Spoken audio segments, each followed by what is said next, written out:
Okay, so get ready for this because today we're diving deep right into the heart of communities. Ooh, sounds interesting. Yeah. And not just like the physical buildings, but the whole idea, the whole concept of what brings people together. I like it. And here's where it gets interesting, right? Our source is moveandstay.com, Okay. and they're a website that helps people find places to live and work, specifically in Asia. Okay. And they've been doing this for, get this, over 25 years. Wow. So you wouldn't necessarily think they'd be like the experts on the deeper meaning of community, would you? Yeah, not the first place I'd go. But but their take on it is actually really insightful, surprisingly so. I'm intrigued. So what I found fascinating is they deal with people who are often away from their traditional communities, Yeah, right? sense. So we're talking business travelers, expats, folks just moving to a new city. Oh, so they're kind of starting from scratch in a way. Exactly. Yeah. And so they understand this need for connection in a way that maybe someone who's always been rooted in one place might not. That's a really good point. Yeah. Like they've seen firsthand how crucial it is to find that sense of belonging, especially, when you're in a brand new environment. Right, where everything's unfamiliar. Totally. So they're talking about the center of a community. Okay. And I love how they emphasize that it's not just a place, Hmm. it's a feeling.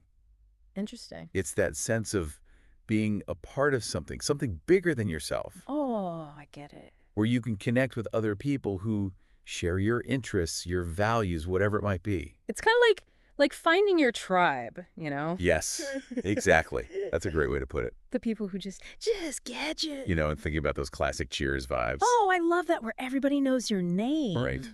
Or at least they make you feel like you belong. That's such a good feeling. It really is. Yeah. So I'm picturing those cozy cafes, Yeah. those bustling libraries, Uh-huh. maybe even that park where everyone just seems to gather, on a sunny day. Yeah. Yeah, like a central spot. Exactly.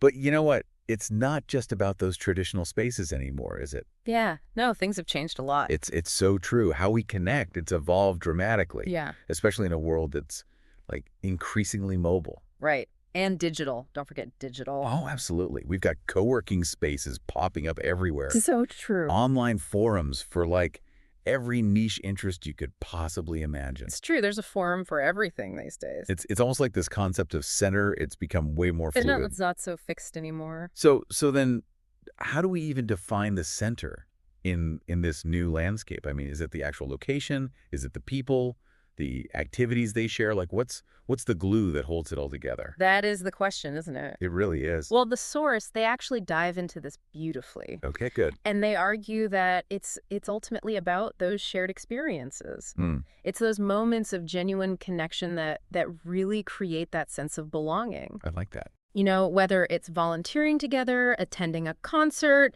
even just bumping into your neighbor at the farmer's market or something. Right. It's those little moments. Yeah, exactly. And those are the moments that really stick with you. They really do. Yeah. It's true. I mean, think about it. Oh, I have a great example. Okay, Timey. I remember this time I went to a pottery class at my local community center. Okay. Total disaster, by the way. My creation ended up looking like a melted blob. I gotta see this. Oh, it was bad.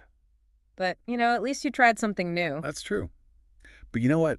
I ended up chatting with this woman, How nice. and she was also struggling. We laughed so hard. So you bonded over your melted blobs? We totally did. And now we go to that class together every single week. That's awesome. I know.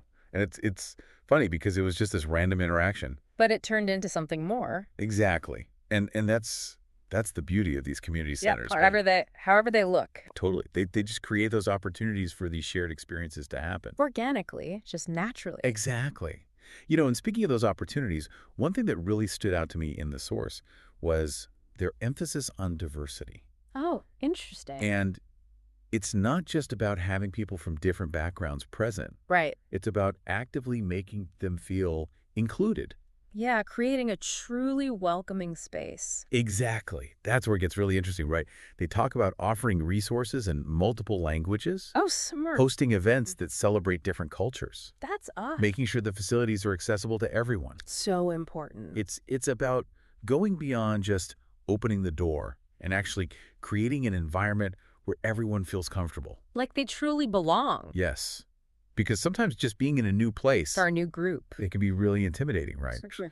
So it's about those little touches Uh-huh. that make people feel seen. And valued. Exactly. Like having signage in different languages Mhm. or organizing events that cater to different interests. It makes a world of difference. It really does. It's Yeah. about creating an environment where those differences are celebrated. Instead of ignored.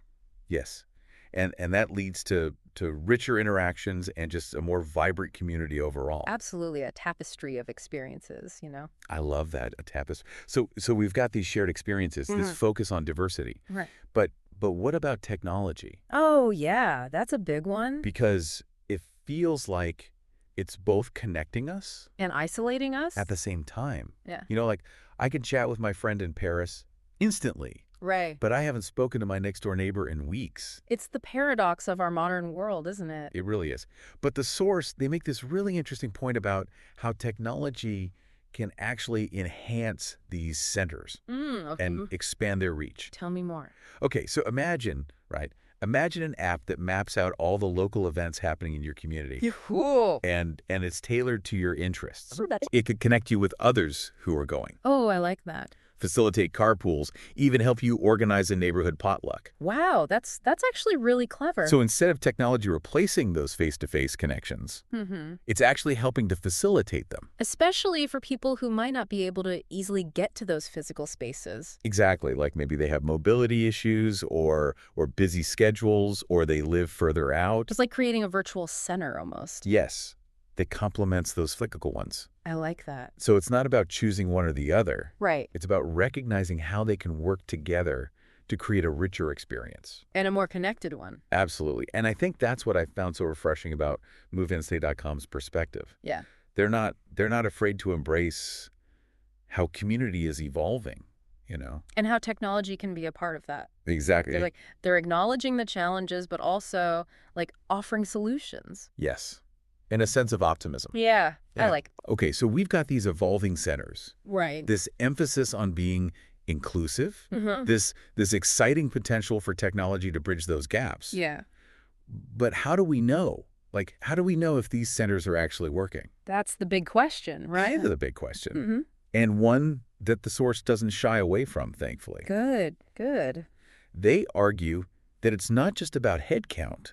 Okay. It's about genuine engagement. So it's not just about how many people walk through the door. Right. It's about how they connect with the space and with each other. Exactly. And they talk about measuring things like how often people come back, Makes sense. the level of participation in activities, even the sentiment of online discussions related to the center. Yeah, it's about going deeper than just the surface level. It really is. It's about understanding the quality of those interactions. It's the heart of it all. Exactly.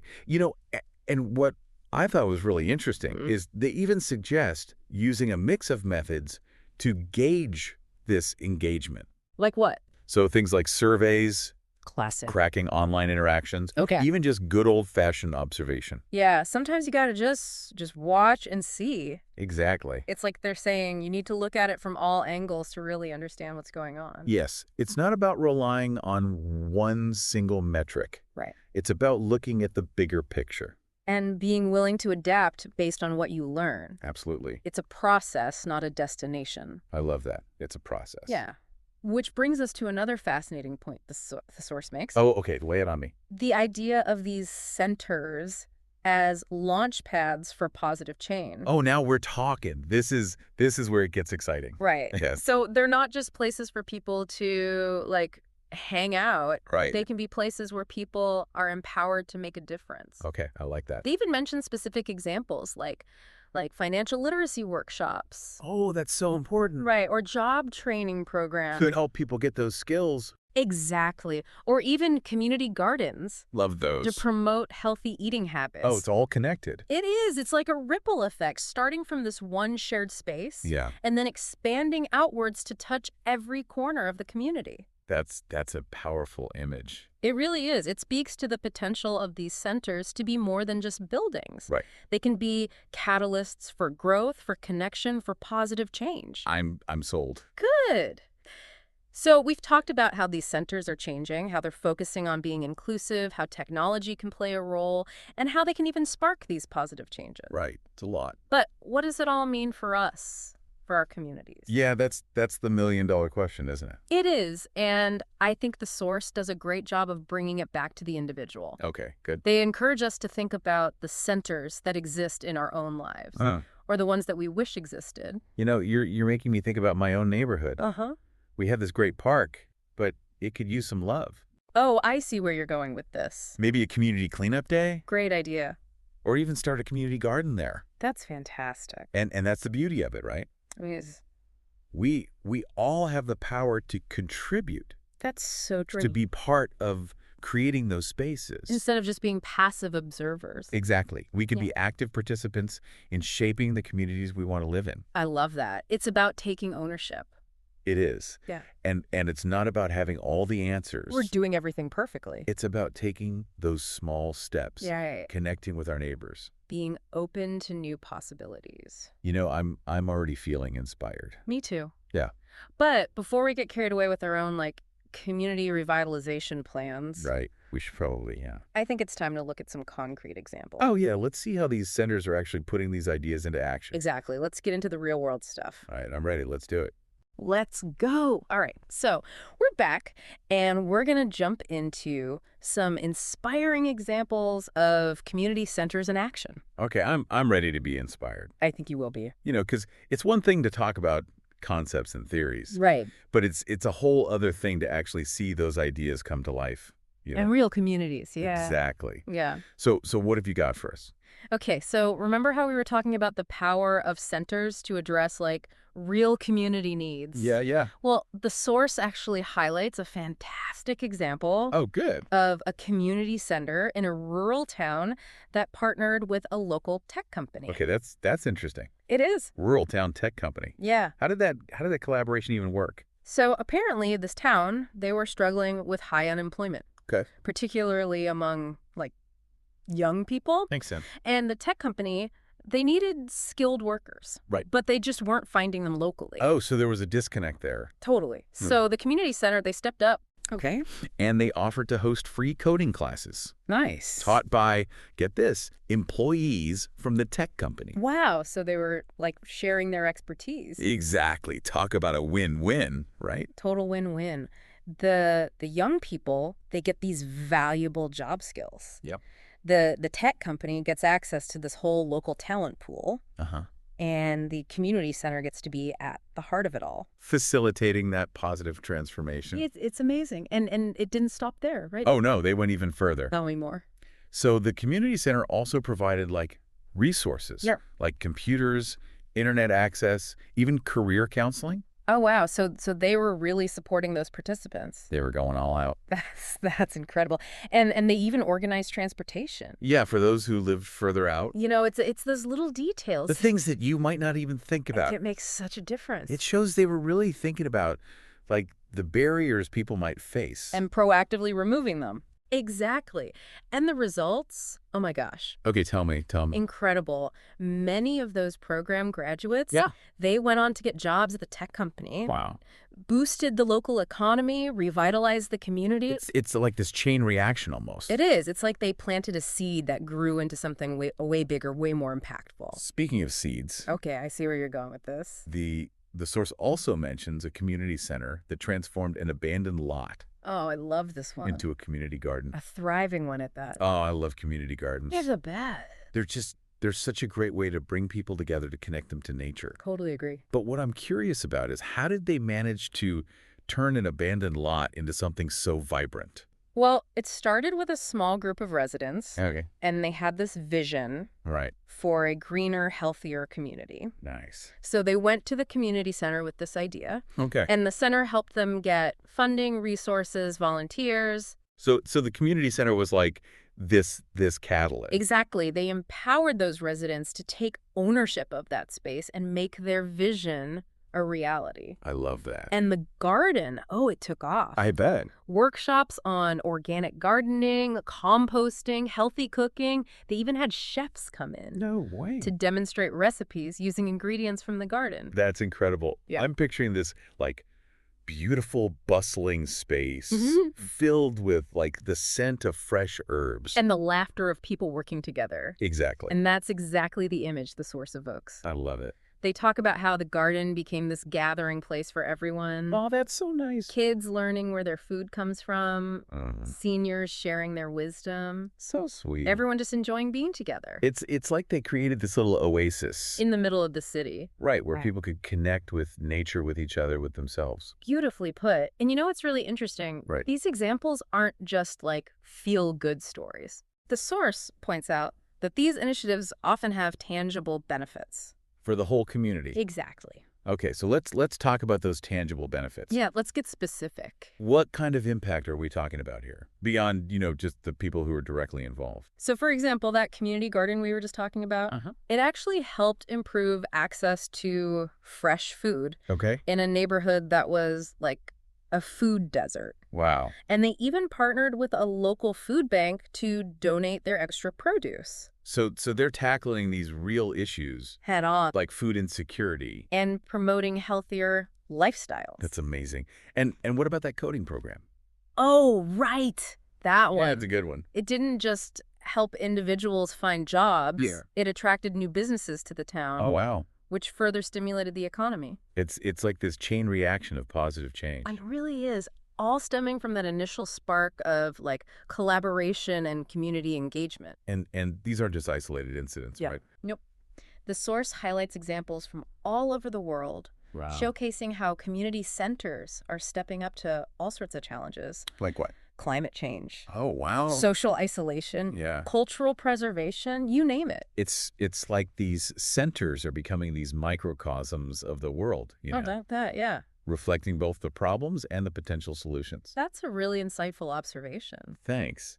And it speaks to the power of these community-driven initiatives. Right. It's about people taking charge. It's not about waiting for someone else to fix things. It's about recognizing that we can all play a part. Exactly. Listening to these examples, Yeah. I'm seeing community centers in a whole new light. Tell me about it. It's not just about those, bingo nights and pottery classes anymore. Right. It's so much more. It's about harnessing the energy of a community to create something truly meaningful. Exactly. Yeah. And the possibilities are endless. They really are. The source really encourages us to think outside the box, Okay. challenge those traditional notions of what a center can be, and just embrace how community itself is always changing. So if we were to imagine the ideal community center of the future, I like this. what would it look like? What kind of space? What kinds of activities, initiatives? That is a great question, and one that we'll explore in our final segment. Oh, okay, tease me. We're going to delve into the key ingredients that make these centers thrive, Right. and hopefully inspire you to envision the possibilities for your own community. I can't wait. It's going to be good. Okay, so we've seen how these centers are really making a difference. Yeah, some pretty inspiring examples. But now I'm curious about the future. Yeah. Future of community centers. Yeah, what does the ideal one even look like? Well, the interesting thing is the source doesn't give us a blueprint. Really? No, which I think is intentional. Okay. They emphasize that there's no one-size-fits-all model. That makes sense. It's about responding to the needs of each community. So we have to get creative, basically. Exactly. Imagine and create something tailored to your own context. I like that. It's more empowering. Right. But they do give us some guiding principles. Okay, like what? They talk a lot about accessibility. Like ramps and elevators. Yeah. Physically, but also in terms of programming. So offering a variety of activities for different people. Exactly. Different ages, backgrounds, interests, all of that. A center that reflects the community it serves. Right. And they also talk about creating a welcoming atmosphere. Oh, yeah. That's so important. It is. And I think that's where those small touches come in. Right, like the multilingual signage. Exactly. Or offering childcare during events. Yeah, or even just having someone friendly at the front desk. To greet people, make them feel welcome. Those little things can make a big difference. Especially for newcomers or people who might feel a bit lost. Totally. And they also talk about a strong sense of ownership Ownership. within the community, yeah. Oh, I see. So it's not just the center providing things. But the residents being involved. Exactly. Like having a say in what happens. Proposing their own initiatives. Collaborating, working together. It's about creating that sense of shared responsibility. I love that. I'm picturing a center with walls covered in ideas. From the community. Yeah. And everyone buzzing around, working on projects. It's a beautiful image. It is. One thing I keep thinking about is technology. Ah, yes, the tech question. How do we integrate it without losing that human connection? Good question. The source actually has some interesting thoughts on that. Okay, lay it on me. They talk about using tech to enhance communication and access. So like a website or app with all the information. Exactly. But also to create new opportunities for connection. Ooh, interesting how. Imagine a digital storytelling booth What? where residents can record their own stories and share them, Oh, this. or even virtual reality experiences Whoa! that let you explore different cultures or time periods. I like that. It's using tech to spark curiosity and create shared experiences, But being mindful about it. not letting it take over. Exactly. Using it to enhance the human experience, not replace it. Finding that balance. Yes. And I think as we wrap up this whole deep dive, Yeah. the key takeaway is that the future of these spaces is up to us. It's in our hands. We can take inspiration from what we've learned. But also dream big, Imagine what's possible in our own communities. Whether it's a community garden A job training program, or just a place where people can connect. we can all make a difference. So as we sign off today, Yeah. we want you to think about your own community Your center. and the role you want to play. What kind of space do you want to create? What connections do you want to foster? What kind of change do you want to see? Building a thriving community takes all of us. Working together. Creating those spaces where everyone feels welcome and connected. So thank you for joining us on this deep dive. We hope you feel inspired. And maybe even have a few ideas brewing. Until next time.